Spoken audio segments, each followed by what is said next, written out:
السلام عليكم، عاملين ايه؟ يا رب تكونوا بخير. النهارده بقى انا هطلع لكم لايف على طول، يعني مش هسجل الفيديو وبعدها هعمل الصوت، لا انا هطلع لايف يعني هيبقى الصوت مباشر وانا بعمل الاكل دلوقتي. انا النهارده قررت ان انا هعمل كبده سندوتشات. هي اصلا ما بتحتاجش بهارات كتير وهي خفيفه وهتبقى طعمها حلو جدا.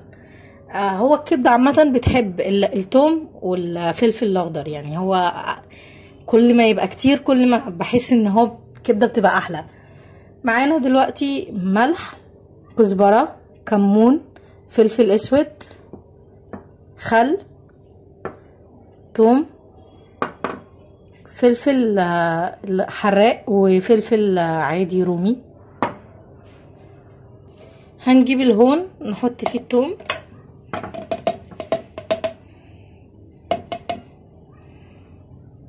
قلت اجيب معلقه واجي عشان توم. بعدها هنزل بالفلفل، انا مش هنزل بالكميه كلها، هنزل بشويه عشان اعرف ادقه.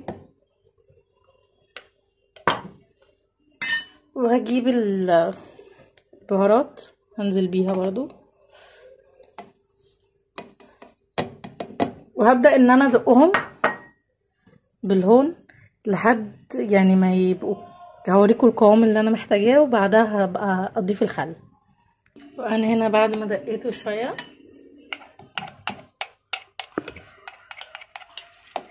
يعني انا ما دقيتوش قوي بس هو شويه، وهبدأ بقى ان انا انزل بالخل. انا مش هحط الخل ده، يعني مش هحطه كله، انا هحط يعني شويه بس،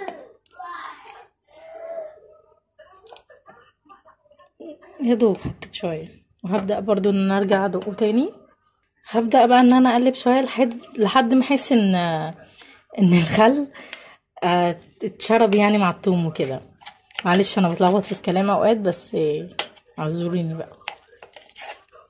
لو بقى لسه ما اشتركتوش في القناه، اتمنى تشتركوا في القناه وتفعلوا زر الجرس. متنسوش تعملوا اشتراك بقى عشان انا والله هزعل، لان اوقات بيجيلي مشاهدات يعني بيجيلي مشاهدات وما بلاقيش كومنتات. يا جدعان طب اعملوا كومنتات، يعني كومنت حلو كده، يعني اي حاجه ادعموا الواحد. ما تنسوش طبعا تصلوا على النبي، دايما بقول لكم في اي فيديو ما تنسوش تصلوا على النبي. اوعوا تنسوا، دي اهم حاجه عندي بالنسبه لي، مش مهم اي حاجه تانية. فما تنسوش بقى.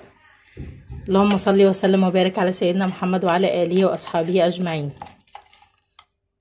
انا كده عندي الثوم يعني شرب الخل اهو،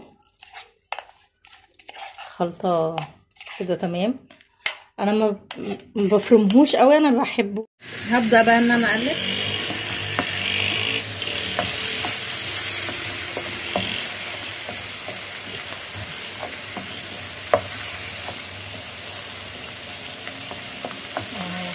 متلجه شويه.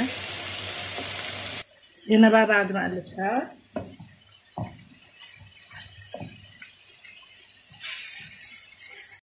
وهنا بقى بعد ما الكبده استوت، في تركايه بسيطه، نص ليمونه.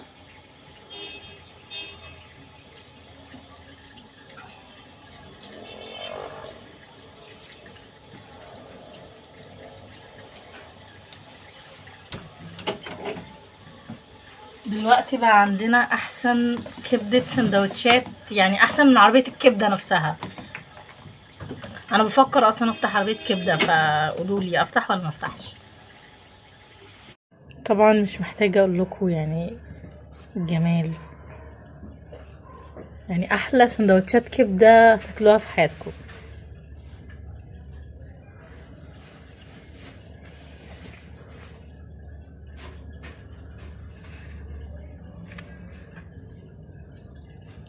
متنسوش تعمل لايك واشتراك للقناه، تفعلوا زر الجرس. السلام عليكم ورحمه الله وبركاته.